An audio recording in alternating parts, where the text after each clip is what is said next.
Okay, I've taken my trolley back to Ethel's bedside. I'm just going to gel my hands, palm to palm, backs of hands, fingers interlaced, fingers interlocked, tips of fingers, rotational rubbing of thumbs and wrists.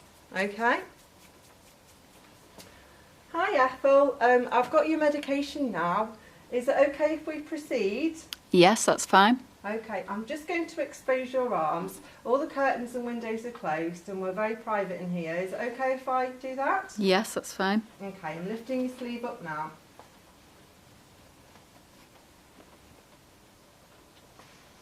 Okay, so I am now going to clean Ethel's arm with my 70% wipe that I've checked. So I'm citing the bony prominence of the acromion process. And I'm now going to do crosshatch cleaning for 30 seconds on a deltoid muscle. And I'll let that air dry for 30 seconds. Quick swap.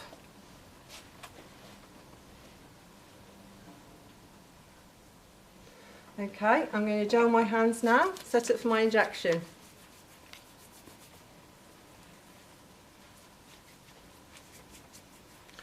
So to inject Ethel's arm, I'm going to use a fresh pair of gloves, so I reduce the risk of introducing microbes into broken skin.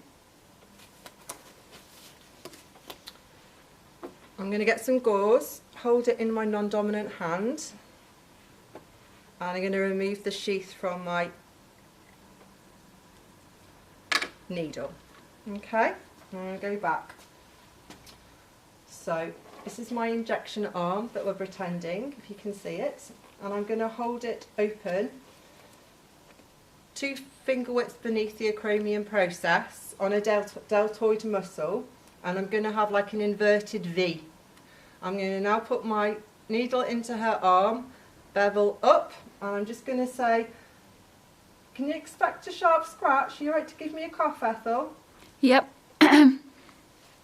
So my needle's gone in by about 1 centimetre. I'm now going to aspirate, and I can see blood in my syringe. I'm going to pretend because Ethel doesn't really bleed. And now I'm going to inject slowly over 10 seconds. 1, 2, 3, 4, 5, 6, 7, 8, 9, 10. I'm now going to let the syringe dwell for a further 10 seconds so the medication is absorbed into her muscle rather than the subcutaneous fatty layer over the muscle. 1, 2, 3, 4, 5, 6, 7, 8, 9, 10. Ooh.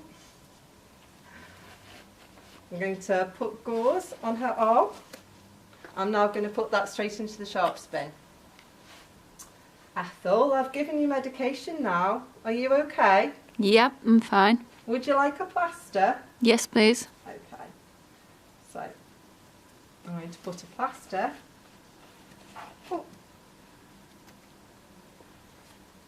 on Ethel's injection site.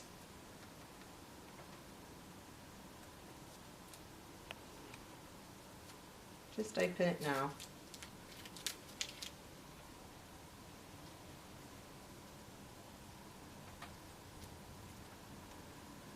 There we go, Ethel. The plaster's on. I'm just going to discard my rubbish and I'll be right back with you in 1 minute. Is that okay? Yep, that's fine.